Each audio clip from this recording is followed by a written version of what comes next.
You're watching The Legal Breakdown. Glenn, this is a question I've gotten more than any other question as of late, so I wanted to discuss it with you.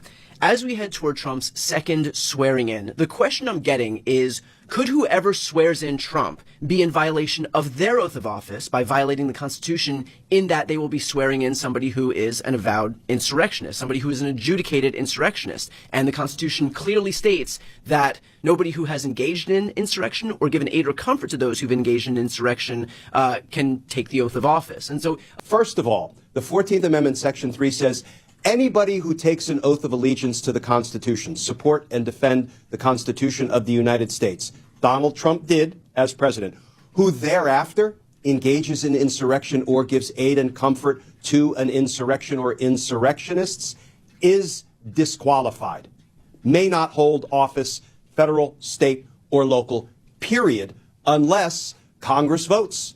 And the House would have to vote to remove the disability, to restore someone's eligibility to hold office by two-thirds vote, and the Senate would have to vote to remove the disability by a two-thirds vote. So this thought experiment leads to the logical conclusion, Brian, and I'm basing it on the express language of the 14th Amendment, that if somebody engaged in insurrection and after taking an oath to support and defend the Constitution, and Congress has not voted to remove that disqualification, that person cannot be sworn in. The Constitution says that. That's not me saying it.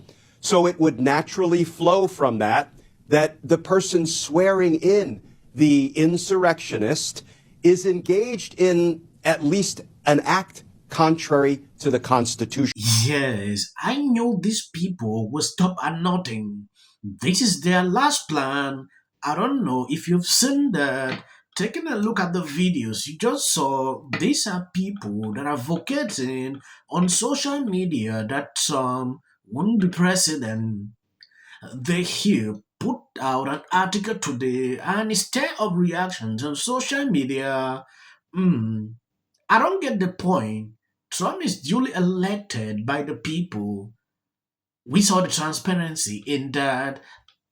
Struggling to see through this is what I don't understand. He has floated a plan to stop Donald Trump from taking office next month and declare Kamala Harris the next president of the United States, according to an opinion piece by Evan A. Davis and David, who work as editor-in-chief of the Columbia Law Review and editor-in-chief of the Yale Law Journal, respectively. Congress has the power to block Donald Trump from taking office because he has previously engaged in so-called Oh no.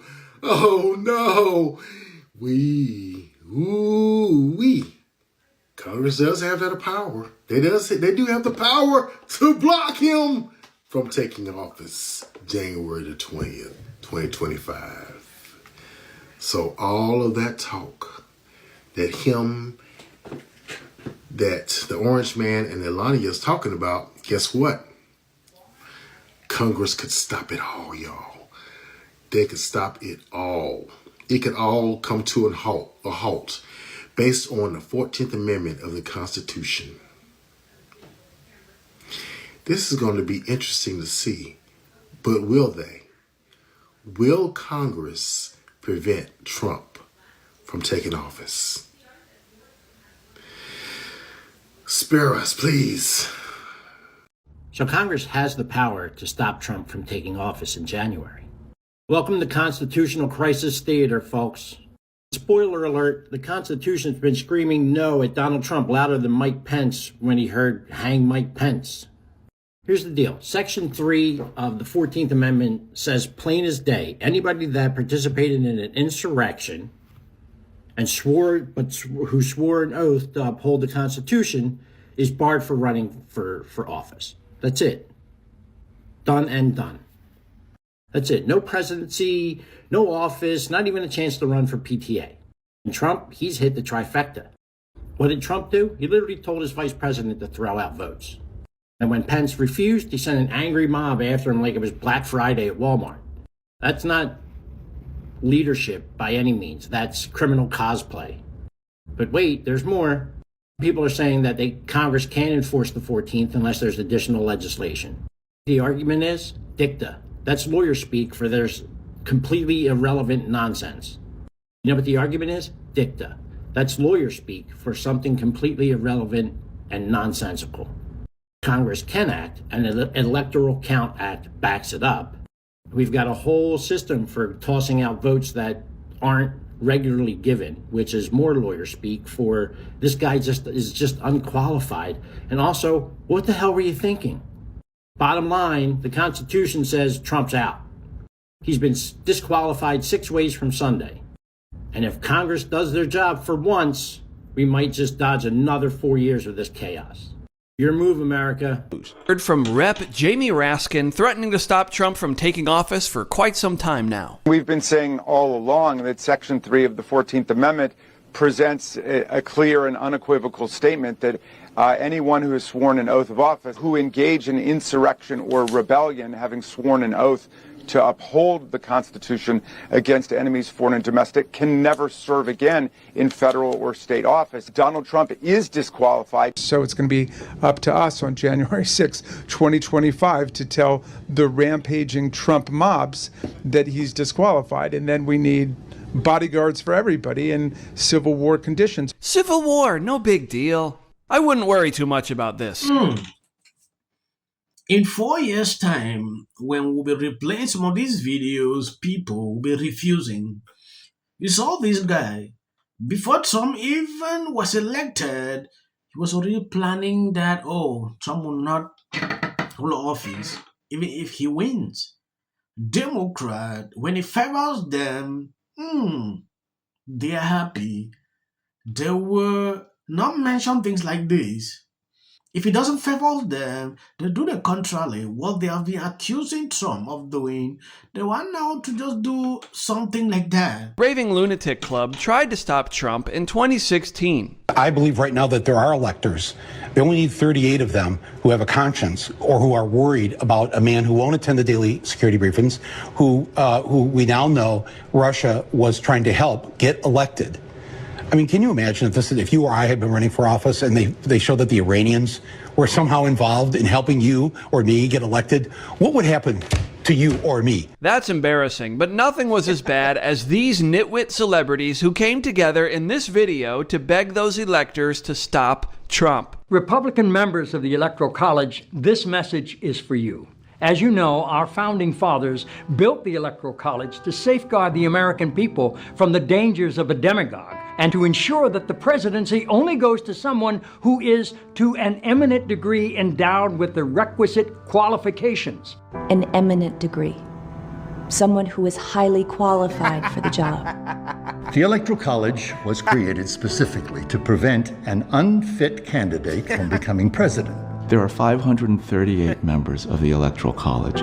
You and just 36 other conscientious Republican electors can make a difference. By voting your conscience on December 19th. And thereby shaping the future of our nation. I'm not asking you to vote for Hillary Clinton. I'm not asking you to vote for Hillary Clinton. I'm not asking you to vote for Hillary Clinton. As you know, the Constitution gives electors the right to vote for any eligible person. Any eligible person, no matter which party they belong. This is what we saw. Democrat came in with lawfare, struggled to remove Trump by using that means. It didn't work out. In fact, they tried all possible means to do this. Okay, they proceeded with Trump. He ran. Trump defeated Kamala Harris. So I don't understand where the problem is.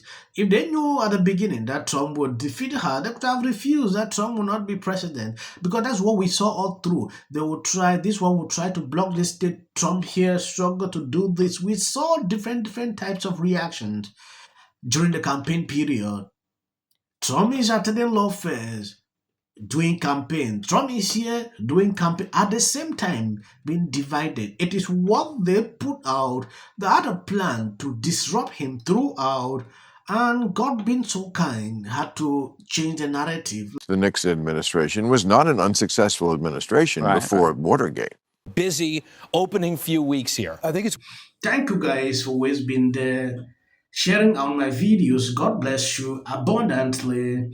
For the videos, you see, when I put up after this clip, It is just for algorithm. They refuse sometimes to recommend videos. We struggling to understand exactly how this people work. Reason I'm trying to put this up to study the system, how it works. This is a compilation of clips, different versions. You can end here if you don't like to continue. Problems.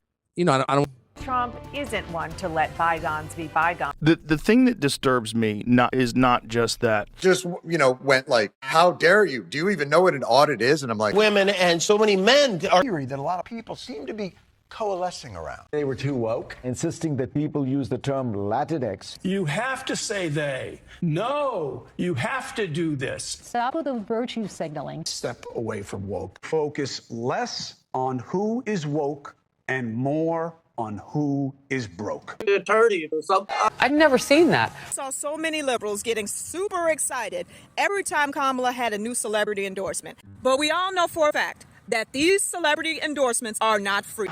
Oh, is it true that they paid you $1 million for the endorsement for Kamala? Not true. Now it's time to unite everybody. So, with that, I'm going to shake it off. Figure out a way to say thank you. That guy's name, he's such an absolute prick. I can't stand him. But anyway, Hey there. Not doing great. Terrible night last night. It was a terrible night. What will the rest of us be doing on day one? Bishop Vigano, he says that the election. Well, if I look at the big picture, it doesn't look good. So I'm going to work on this. No matter what's going on out there in the world, of course, the worst things could happen. One I've known, which is every president, who's been really red. The ICE officers across the country. The news is right. Maybe they're Senators. The Nixon administration was. I thought I was arrogant. That's really arrogant.